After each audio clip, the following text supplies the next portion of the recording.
Assalamualaikum warahmatullahi wabarakatuh. Alhamdulillahirrabbilalamin. Wabihi nasta'in wa ala umuri dunya waddin. Wassalatu wassalamu ala asrofil anbiya wal mursalin wa ala alihi wa sahbihi ajma'in, amma ba'du. Alhamdulillah, pada kesempatan kali ini saya akan menjelaskan materi mengenai pendidikan moderasi Islam, yang pada kali ini akan dibahas 3 materi, diantaranya pengertian pendidikan, pengertian moderasi Islam, moderat, wasatiyah, prinsip-prinsip moderasi agama, dan landasan historis dan normativitas.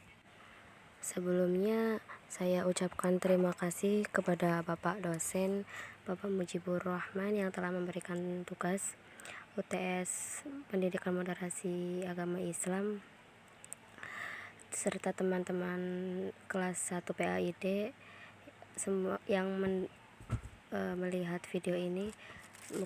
Semoga bisa memahami apa yang dapat saya sampaikan.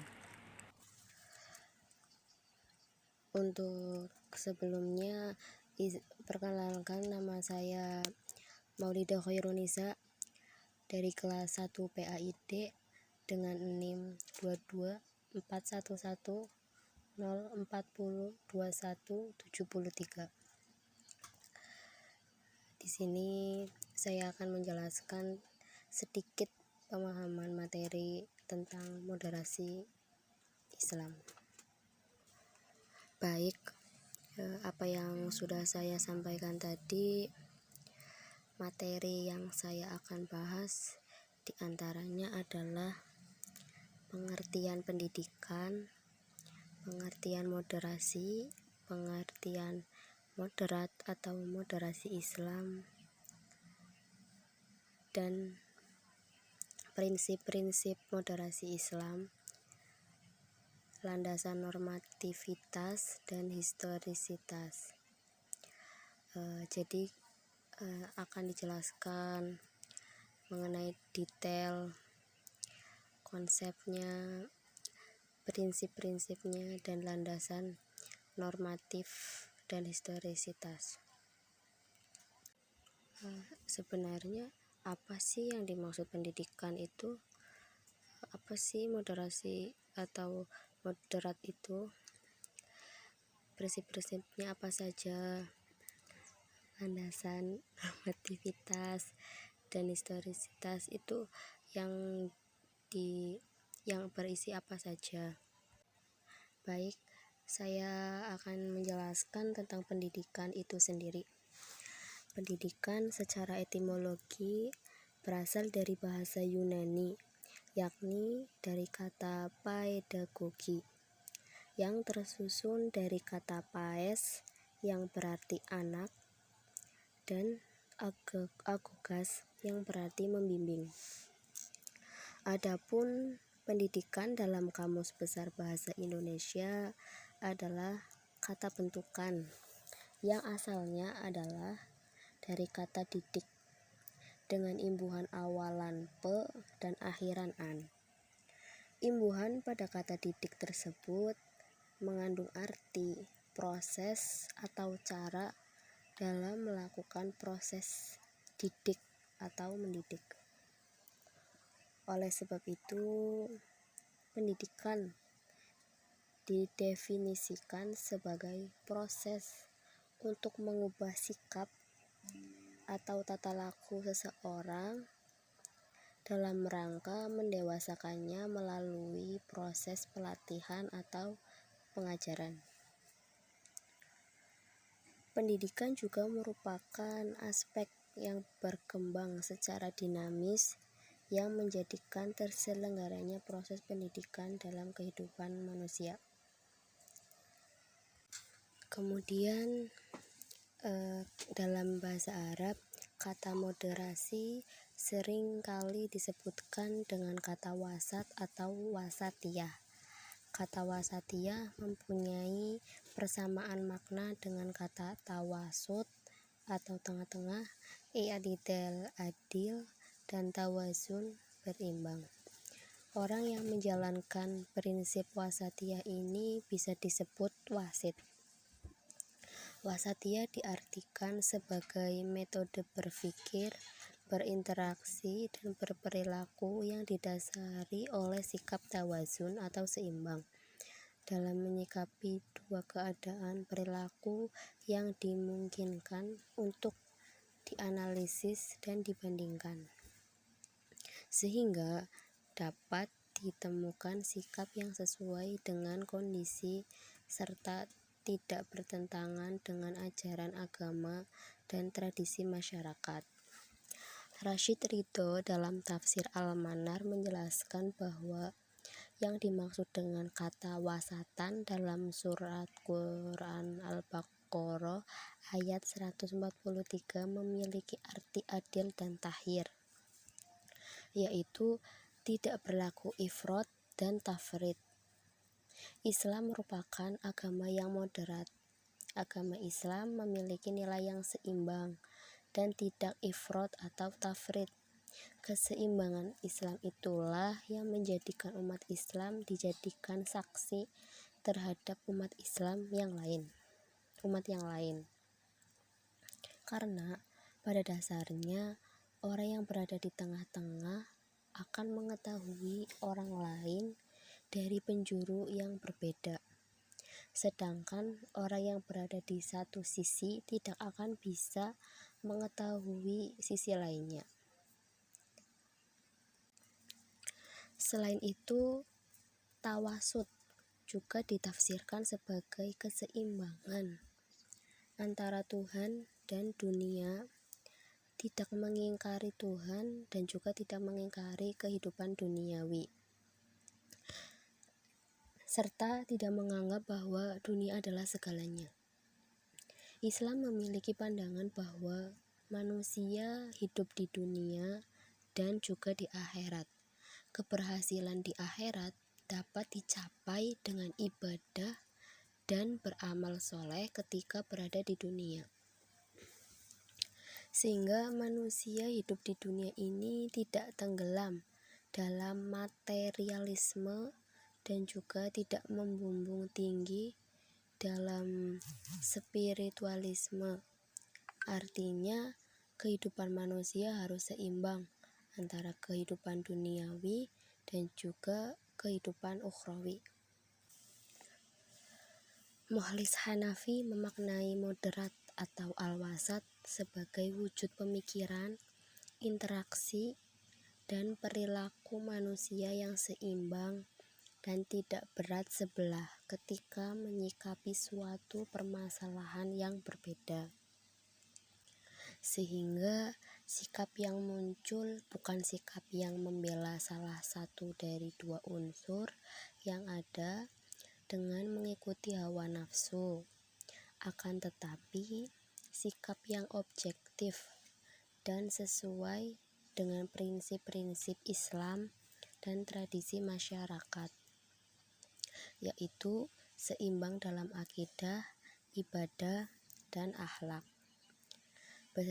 Berislam secara moderat dapat dilakukan dengan berbagai cara. Pertama, dengan memahami Al-Quran secara komprehensif dalam tema tertentu. Ketidakmoderatan seseorang dalam berislam dapat dipicu oleh pemahaman yang setengah-setengah terhadap suatu masalah. Misalnya, dalam memaknai jihad tidak dapat dipahami secara parsial dengan mengambil sebagian ayat saja, akan tetapi harus dipahami secara utuh dengan menganalisa ayat-ayat Al-Quran yang mengandung kata dasar jihad. Seseorang dapat menjadi radikal atau liberal jika hanya mengambil sebagian ayat saja tanpa membaca ayat yang lain tentang jihad.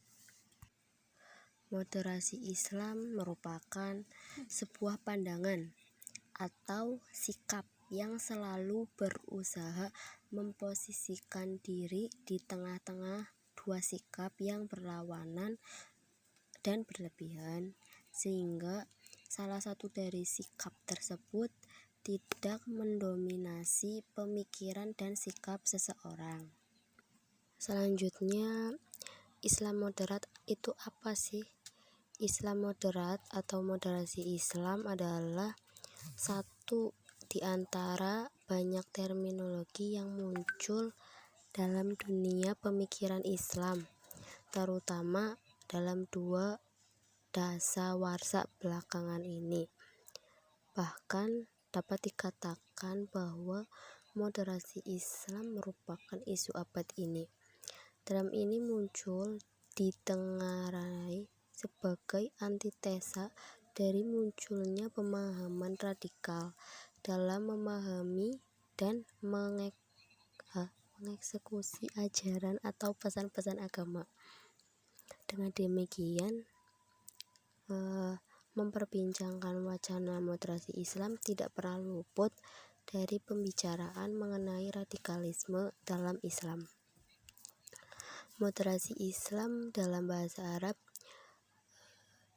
disebut dengan al-wasatiyah al-islamiyah. Al-Qardawi menyebut beberapa kosakata yang serupa makna dengannya, termasuk kata tawazun, i'tidal, ta'adul, dan istiqomah. Sementara dalam bahasa Inggris sebagai Islamic moderation. Adapun istilah moderasi menurut Khalid Abu Elfad dalam The Great Debate adalah paham yang mengambil jalan tengah, yaitu paham yang tidak ekstrem kanan dan tidak pula ekstrem kiri. Pada dasarnya, Islam moderat merupakan konsep yang sudah ada sejak awal Islam dan bukan konsep yang bersifat kekinian. Karena konsep ini telah diperintahkan Allah kepada manusia untuk bersifat moderat dalam segala hal, dan sekaligus Allah mengutus Nabi Muhammad sebagai sosok Nabi yang memiliki sifat moderat dalam segala hal. Akan tetapi, entah umat Islam telah melupakan atau kurang memahami adanya konsep ini, sehingga muncul berbagai kelompok radikal yang menggunakan kekerasan dengan atas nama Islam, dan bahkan muncul kelompok liberal yang lebih mengutamakan tendensi akal yang kesemuanya itu sangat berpotensi dengan hawa nafsu.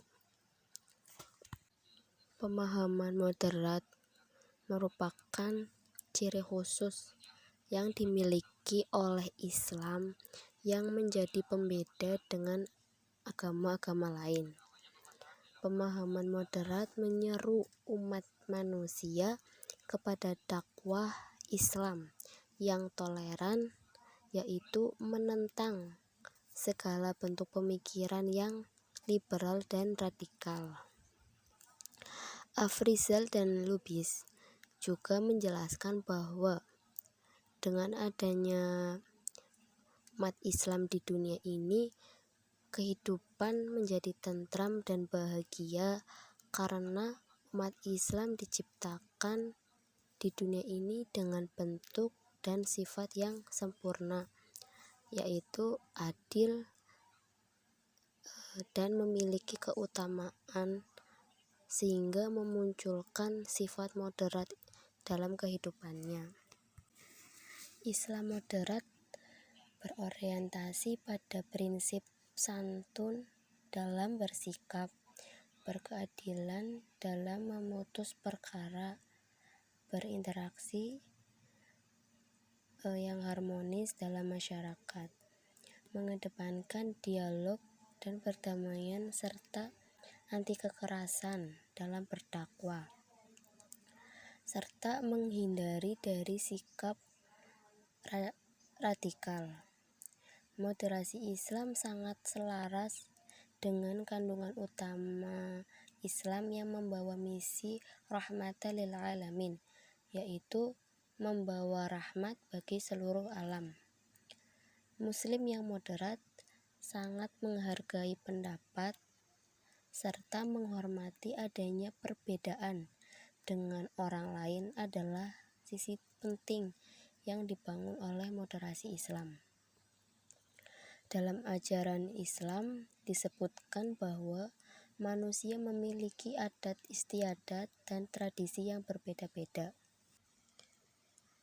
Setiap individu adalah bagian dari alam yang unik, memiliki keinginan untuk menyeragamkan seluruh umat manusia adalah keinginan yang mustahil bisa terwujud.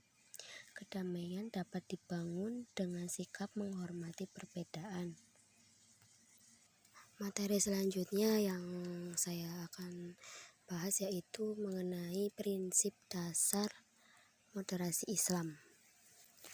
Islam adalah agama yang moderat, mengajarkan sikap santun, rukun, dan harmonis dalam berinteraksi dengan lingkungannya.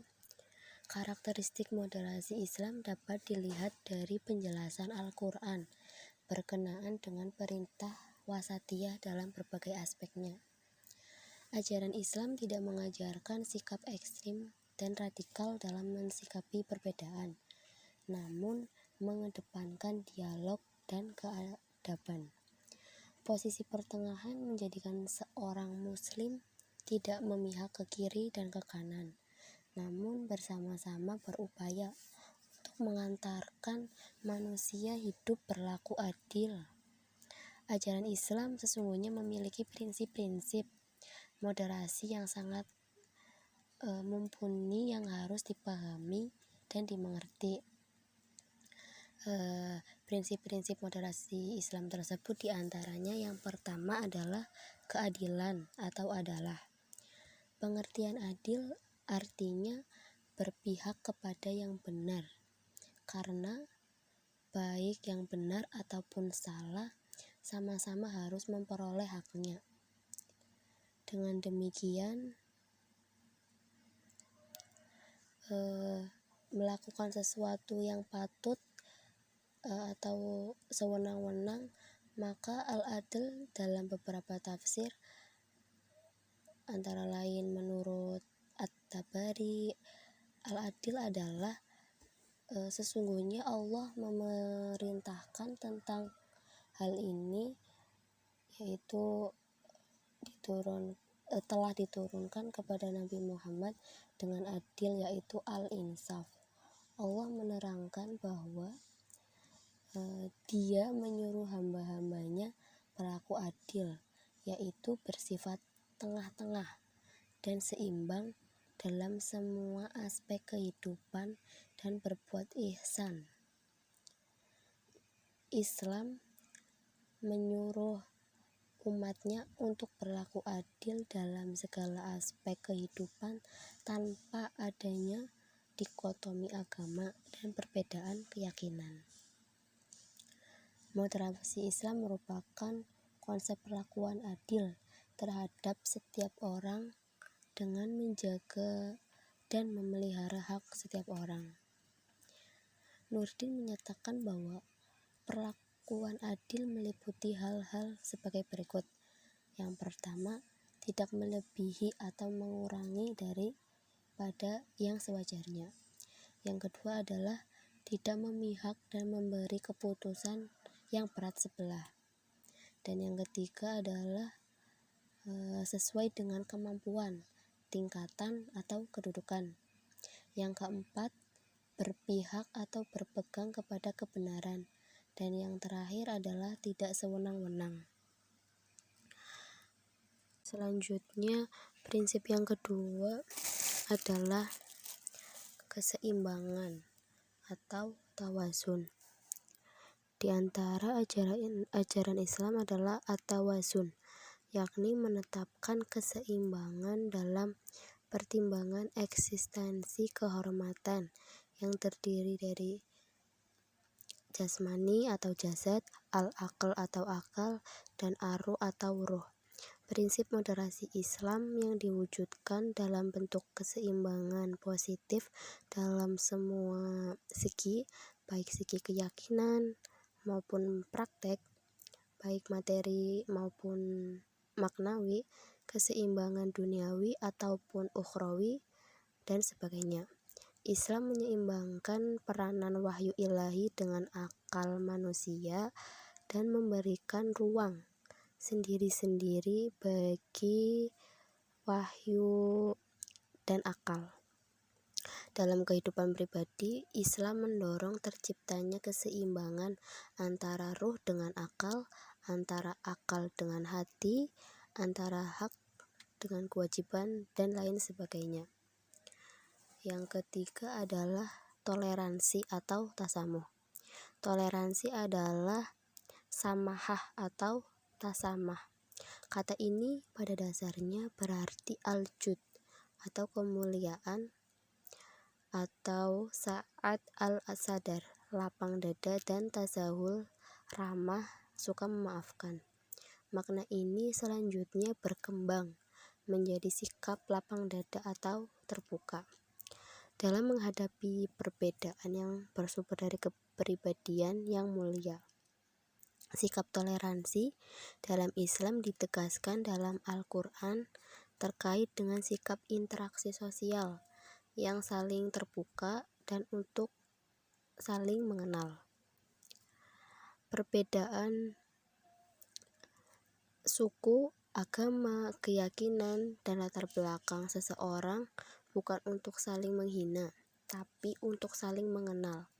Moderasi Islam memberikan kepahaman tentang makna toleransi atau tasamuh dalam mensikapi persoalan kehidupan yang berbeda. Pluralitas manusia adalah kenyataan yang dikehendaki Tuhan. Hal ini merujuk pada pernyataan Al-Quran bahwa manusia diciptakan berbangsa-bangsa dan bersuku-suku supaya saling mengenal dan saling menghormati. Dalam konteks moderasi Islam, perilaku toleran merupakan satu prasyarat yang utama bagi setiap individu yang menginginkan satu bentuk kehidupan bersama yang aman dan saling menghormati. Prinsip yang keempat yaitu keberagaman atau tanawu. Keberagaman merupakan sesuatu yang tidak mungkin dihindari karena sudah menjadi sunatullah. Di masyarakat manapun akan didapati keanekaragaman dalam berbagai hal, baik suku, agama, bahasa, dan keyakinan. Perbedaan suku, ras, agama merupakan keniscayaan terhadap ciptaannya. Mengingkari perbedaan tersebut sama dengan mengingkari kodrat. Pada prinsipnya, tidak ada satupun agama dan kepercayaan yang dianut oleh umat manusia yang mengajarkan kekerasan, kebencian terhadap manusia dan makhluk hidup. Yang ada adalah pemahaman yang salah terhadap ajaran agama yang dianutnya. Yang kelima adalah keteladanan atau uswah. Muslim itu harus menjadi teladan bagi kaum yang lainnya, karena pada dasarnya seseorang menjadi muslim melekat dalam dirinya sebagai juru dakwah yang mengajak kepada kebaikan, sebagai penyeru kebaikan agar berhasil dalam seruannya dan diikuti oleh banyak orang harus didasarkan pada keteladanan. Adanya sifat uswah sebagaimana Nabi Muhammad SAW mengajak kaum jahiliyah menuju ilahiyah dengan sikap keteladanan, yaitu akhlakul karimah. Dalam hal ini kita diajarkan sifat keteladanan dalam berbagai aspek kehidupan, sehingga dalam dirinya itu akan menginternalisasi sifat-sifat mulia yang akan menjadi teladan bagi kaum yang lain. Keteladanan tersebut dapat berupa sikap muslim yang menghormati tetangganya sekalipun berbeda keyakinan. berinteraksi sosial dengan menjunjung tinggi toleransi, mau menolong sesama, menghargai perbedaan, dan mampu bekerja sama dengan berbagai lapisan masyarakat tanpa membedakan agama dan keyakinan. Keberagaman umat Islam, khususnya di Indonesia, menimbulkan potensi adanya perbedaan pendapat yang dapat mencemari moderasi Islam.